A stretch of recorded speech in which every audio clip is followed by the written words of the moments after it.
Il est 7h40, l'heure du billet de Judith Mergui. Bonjour Judith, comment ça va ? Ilana, est-ce que vous ne trouvez pas que la question est un petit peu superflue ? Non, il y a le Covidator qui mute, il referme la planète pour un 18e confinement. Il y a Anne Hidalgo qui veut se présenter aux élections, donc ça va pas, quoi, voilà.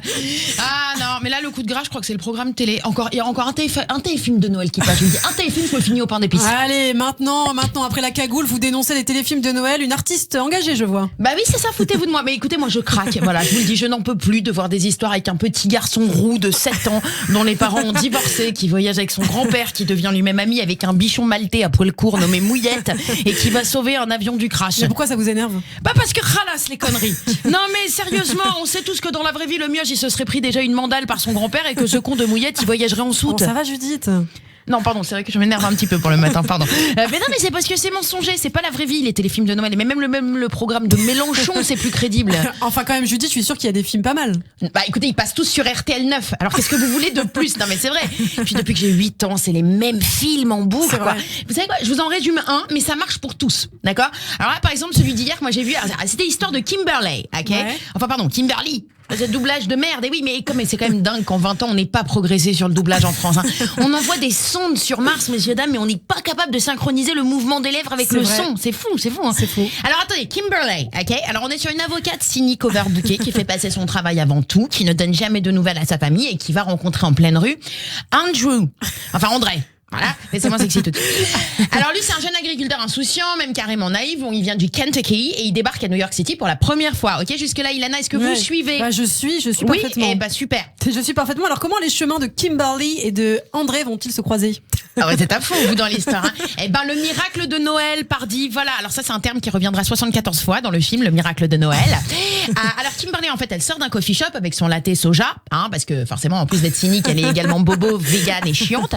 Et alors, elle est au téléphone avec tous ses dossiers dans les bras. Et puis là, Andrew Misken, le pauvre, tu vois, lui, il va malencontreusement la bousculer, parce que je bèbe, il marchait les yeux en l'air, parce que lui, il a jamais vu un immeuble plus haut qu'une grange, tu vois, dans le Kentucky. Et là, c'est là qu'ils s'embrassent. Pas du tout. Eh oh, dis donc, vous êtes pressés, vous.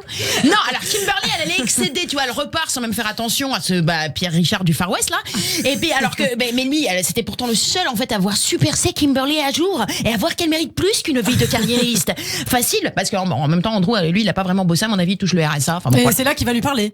Mais pas du tout, enfin, Oh là là. arrêtez, mais dis donc. Non, il décide de la suivre et de l'attendre en bas de l'énorme building de chez Johnson, Sullivan et McMurray. Bon, par contre, ça, les gars, dans la vraie vie, il faut pas faire, hein, parce que Marlène Schiappa, elle a rendu illégal le harcèlement de rue, hein, donc ça, faut pas venir nous attendre en bas du boulot. Alors bon, donc Kimberly, c'est la seule à travailler en cette nuit de Noël, parce que vu les loyers à Manhattan, et puis bon, elle a bien envie de passer associée un jour. Là, lui, Andrew, il décide de lui apporter des marshmallows. Hein. Ouais. Oui, les Américains, ils ont toujours des marshmallows avec eux, on sait pas pourquoi, voilà. Il lui apporte aussi un chocolat chaud, dans lequel il aura pris soin de verser un peu de GHB, hein, j'imagine. Et donc Kimberly accepte de le suivre. D'accord. Et donc là, alors attendez, je suis plus le cours de l'histoire là. Et bah dans ces cas-là, ne m'interrompez pas si c'est pour dire n'importe quoi. Non mais j'adore. Vous voyez, non mais que les auditeurs le sachent. Non mais voilà. Donc on a affaire à une animatrice qui a décidé de parler pour ne rien dire. Et bah très bien. Mais c'est pas grave. Continuez. Oui, mais je continue parce qu'en gros non, parce que vous me demandiez s'ils s'embrassaient là. Normalement, encore une fois, vous êtes obsédés de toute façon. Je suis sûre que c'était ça que vous me demandiez. Alors ils s'embrassent toujours pas, voilà. Mais là, Kimberly et Andrew, ils vont se mettre plutôt à courir sous la neige et à rire à pleines dents comme des tarés. Hein, alors que moi, vous voyez, et c'est ça qui m'énerve dans ce truc mensonger, c'est que moi, si ça m'arrive, on sait tous très bien que je vais me viander sur du verglas, voilà, me fracturer le col du fémur et avoir dedans en moins. Donc, je continue avant qu'Ilana se réchauffe à nouveau. Hein. Là, ils se retrouvent sous le sapin géant de Times Square, Kimberly et Andrew. Oui, parce que là, Andrew, il avait eu la délicatesse d'inviter les parents de Kimberly, qui vont l'appeler fiston, hein, alors qu'ils le connaissent que depuis 8 secondes. Et puis voilà, à la fin du film, il neige, il pleure, il s'enlace, il s'embrasse. Enfin. Et puis ils partent élever des chèvres ou je sais pas quoi. Bravo. Franchement, moi, ça m'a donné envie, hein, ce film. Mais non, Ilana, arrêtez de donner envie. Mais n'importe quoi, vous tombez pas dans le panneau, s'il vous plaît, ça vend du rêve. Tout est faux à cette période, moi. Moi, j'y vais tous les jours au Starbucks prendre des lattés au soja, alors que c'est vraiment dégueulasse, qu'on se le dise, hein. Mais les seuls mecs, moi, qui me bousculent, c'est pour me voler mon téléphone. Hein, moi, j'en suis à mon 8e iPhone en 10 jours. Je vous dis merde. Voilà, ça n'existe pas ce qui se passe dans les films de Noël. On rencontre pas son grand amour comme ça. Moi, mon mec, je l'ai rencontré dans un bar dans la rue de Lappe. On a pris 11 tequilas pour commencer à se plaire. Et si on a couru dans la rue, c'est parce qu'on se faisait poursuivre par des Roumains. Voilà.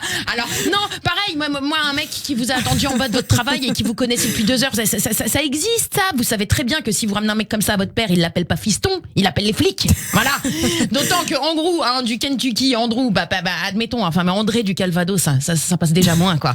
Donc non, vous trouvez les histoires répétitives, mais c'est pire. On peut échanger les films les scènes d'un film à l'autre. Vous voyez que ce sujet me remonte quand même. Je vois ça. Oui, voilà. Non, mais donc je clôture tout ça pour vous dire que, vous pouvez tout inverser. Je n'en peux plus, je craque, Ilana, avec ces films de Noël. Bon, je crois que vous avez besoin de vacances là. Oui, c'est possible. Je crois tout simplement que je suis une comédienne grande, jalouse, parce que j'ai jamais eu l'occasion de tourner dans un film de Noël. Alors, pour terminer, bientôt, voilà, un petit message à Disney ou à Chérie 25. Sachez que je peux tout jouer, aussi bien le rôle de l'avocate hautaine et tourmentée que le rôle du bichon maltais à poil long. Et bien sûr, moi je vous encourage. Merci beaucoup Judith Mergui. Merci à vous. Judith qu'on retrouvera dès demain sur Radio J. Tout de suite, c'est le rappel des titres.